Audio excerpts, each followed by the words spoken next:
अयानो Cozi एक ऐसा character जिसका हर एक चीज परफेक्ट है। उसका चाहे माइंडसेट हो, चाहे कंट्रोल हो, चाहे पर्सनालिटी। अगर तुम एक स्टूडेंट हो, तुम्हें लूजर बोलते हैं, फेलियर बोलते हैं, लोग तुम्हारी रिस्पेक्ट नहीं करते, तुम्हें हल्के में लेते हैं, तो ये वीडियो सिर्फ आपके लिए। अयानो कोजी का ये 5 हिडन पॉइंट, जिसमें से तुम एक को भी फॉलो करते हो तो तुम्हारा प्रेजेंस नेक्स्ट लेवल का हो जाएगा। लोग तुम्हें लाइटली लेने की जगह सीरियसली लेंगे। लेकिन मैं एक बात पहले ही क्लियर कर दूं कि अयानो कोजी कोई सुपर ह्यूमन नहीं था। वो अपनी स्किल और हैबिट्स को इस तरह ट्रेंड कर चुका था कि वो एक सुपर ह्यूमन से कम भी नहीं था। अगर तुम इस वीडियो को एंड तक वॉच करते हो तो हर चीज को तुम डिटेल में समझ सकते हो। अब यहाँ डिपेंड तुम पर करता है कि तुम इस वीडियो को पूरा देखते हो या स्किप करते हो। न्यूरोप्लास्टिसिटी, इसको पहले समझते हैं। ये हमारी माइंड की वो खूबी है जिसके जरिए नया ज्ञान पाने या अनुभव करने पर हमारे माइंड की वायरिंग मतलब तंत्रिका तंत्र को बदल देता है या सुधार देता है। ध्यान से सुनना, न्यूरोप्लास्टिसिटी फिजिकल और मेंटल दोनों पर ही अप्लाई होता है। अगर तुम दिन भर सोचते रहते हो कि मेरा माइंड ठीक से काम नहीं करता, मेरा बॉडी स्ट्रांग नहीं है, मैं अंदर से वीक हूँ, ओवर थिंकिंग, प्रोक्रास्टिनेशन, तो मेरे दोस्त ये तुम नहीं करते बल्कि तुम्हारे माइंड में ट्रेन की हुई वायरिंग है जो तुम्हें सही सोचने की बजाय गलत सोचने का सिग्नल देता है। तुम्हारा माइंड वो बन जाता है जिसे तुम बार बार करते हो। कई लोग बोलते हैं कि मैं पहले से ही ऐसा हूँ, तो तुम पहले वैसे नहीं थे, वैसे बन गए हो। कुछ भी चीज को बार बार करने पर वो हमारी काम नहीं बल्कि आदत बन जाता है, चाहे वो सही हो या गलत। अयानो कोजी एक ऐसा करेक्टर जिसका हर एक चीज परफेक्ट था। वो हर एक चीज को परफेक्ट ट्रेन कर चुका था, चाहे वो उसकी कंट्रोल हो, चाहे वो कम्युनिकेशन। अयानो कोजी हर चीज को समझता था, समझने की कोशिश करता था। वो हर चीज को समझने के बाद ही अपना रिएक्शन देता था। तुम्हें अपने माइंड से ट्रेंड की गई सभी निगेटिव थॉट्स, निगेटिव हैबिट्स को रिसेट करना होगा, अपनी सोच को बदलना होगा। तुम्हें पॉजिटिव चीजों को ट्रेंड करना होगा, तुम्हें सही सोच रखना होगा, तभी तुम्हारा प्रेजेंस लेवल एक्टिव होगा। इस चैप्टर का एक सिंपल सा रूल है, you don't become Ayanokoji by wishing, you become him by rewiring your brain daily. Observation का मतलब लोग समझते हैं कि ध्यान देना, फोकस बढ़ाना, लेकिन ऑब्जर्वेशन का रियल मतलब कुछ और ही है। तुम इंफॉर्मेशन को आखिर कैसे प्रोसेस करते हो।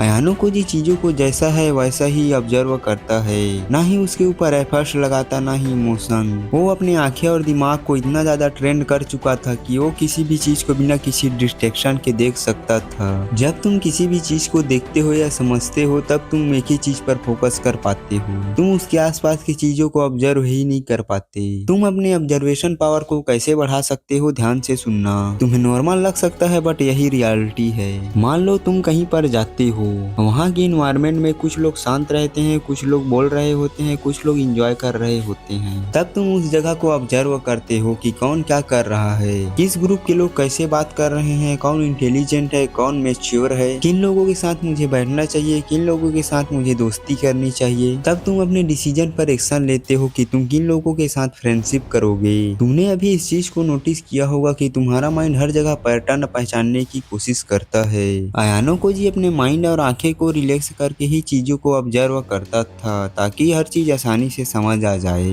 अयानो कोजी चीजों को ऑब्जर्व करते समय उस चीज को फील ही नहीं करता था। अगर तुम भी किसी भी चीज को ऑब्जर्व करते समय फील करते हो, अपना इमोशन उस पर इन्वेस्ट करते हो, तब तुम्हारा ऑब्जर्वेशन एक ही चीज पर टिका रहेगा और तुम चीजों को सही से ऑब्जर्व ही नहीं कर पाओगे। अयानो कोजी का माइंड एस्थेटिक नहीं था, वो चीजों को सिचुएशन के हिसाब से ही एनालाइज करता था। वो हर समय अपने सोचने समझने की स्ट्रेटजी को चेंज करता था। बाकी इस टॉपिक के ऊपर एक डेडिकेशन के साथ नया वीडियो आएगा, तो कमेंट कर दो ऑब्जर्वेशन।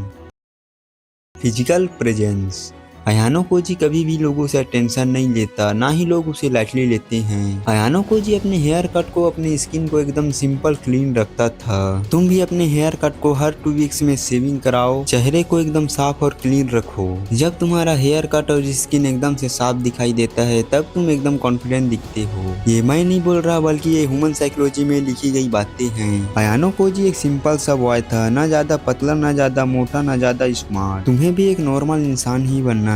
तुम हेल्दी खाना खाओ, 20 से 25 मिनट तक वर्कआउट करो। तुम्हें ब्रांडेड कपड़े की जरूरत नहीं, तुम्हें महंगे शूज भी नहीं चाहिए। तुम एक नॉर्मल कपड़े, नॉर्मल पैंट, नॉर्मल शूज में भी अच्छे लग सकते हो, बस वो तुम्हारे ऊपर फिट आना चाहिए। देखो, साइकोलॉजी के अकॉर्डिंग रियल पावर वो नहीं होता जो दिखता है, रियल पावर वो होता है जो फील कराता है। तुम्हें अपने फिजिकल हेल्थ को नॉर्मल रखना है, ना कि ओवर अट्रैक्टिव, तभी तुम्हारे फिजिकल प्रेजेंस में इम्प्रूव होगा।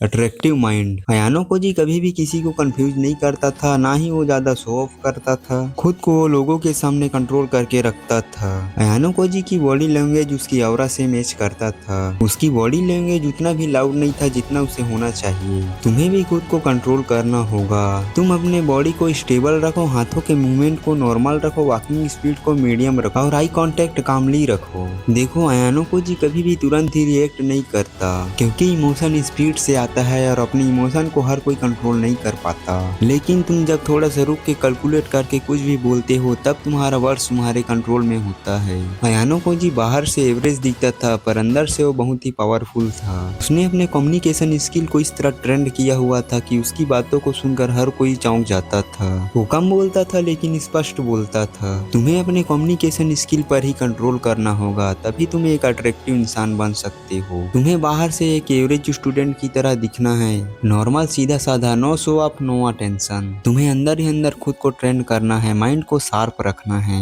अयानो कोजी का एक सिंपल रूल था, जब तुम किसी भी चीज को पूरी तरह से सीख ना लो, समझ ना लो, तुम किसी को उसे मत बताओ। सामने वाले को लगना चाहिए कि तुम्हें कुछ नहीं आता, तुम उन्हें कमजोर ही दिखाओ। अयानो कोजी कभी भी खुद को इंटेलिजेंट पावरफुल नहीं दिखाता, उनकी रियल पावर उनके माइंड में होता था।